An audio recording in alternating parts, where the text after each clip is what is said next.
రాహుల్ గాంధీ చేపట్టిన యాత్ర వల్ల దేశ రాజకీయాల్లో పెనుమార్పులు సంభవించబోతున్నాయన్నారు తులసిరెడ్డి.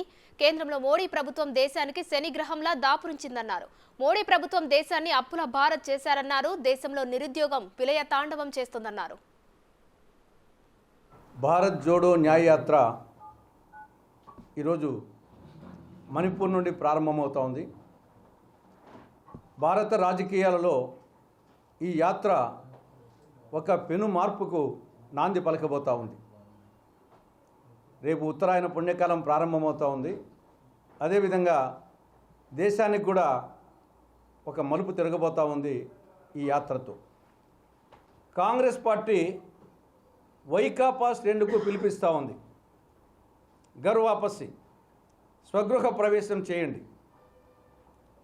వైకాపా మునిగిపోయే నావ, మునిగిపోయే పడవ, ఇంకా దాంట్లో ప్రయాణిస్తే ఉపయోగం లేదు. అన్ని రంగాల్లో ఫెయిల్ అయిపోయింది. ఐపాక్ నివేదిక ప్రకారంగా ఇప్పుడు ఎన్నికలు నిర్వహిస్తే 25 మంది మంత్రుల్లో 20 మంది ఓడిపోతారని చెప్పేసి ఐపాక్ నివేదిక సర్వే రిపోర్ట్ ఇవ్వడం జరిగింది. రెండవది, గత ఎమ్మెల్సీ ఎన్నికలు చూసాం, అన్ని ప్రాంతాల్లో ఓడిపోవడం జరిగింది. జగన్మోహన్ రెడ్డి సభలు ఒకప్పుడు ప్రతిపక్ష నాయకుడిగా ఉన్నప్పుడు కలకలలాడేటి, ఇప్పుడు సీఎం సభలు వెలవెలబోతున్నాయి. ఎక్కడో కాదు, పులివెందుల అసెంబ్లీ నియోజకవర్గంలోనే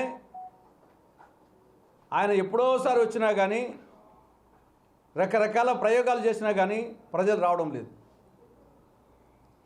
కాబట్టి జగన్మోహన్ రెడ్డి మీద, వైకాపా మీద భ్రమలు పోయినాయని చెప్పేదానికి ఇది నిదర్శనం.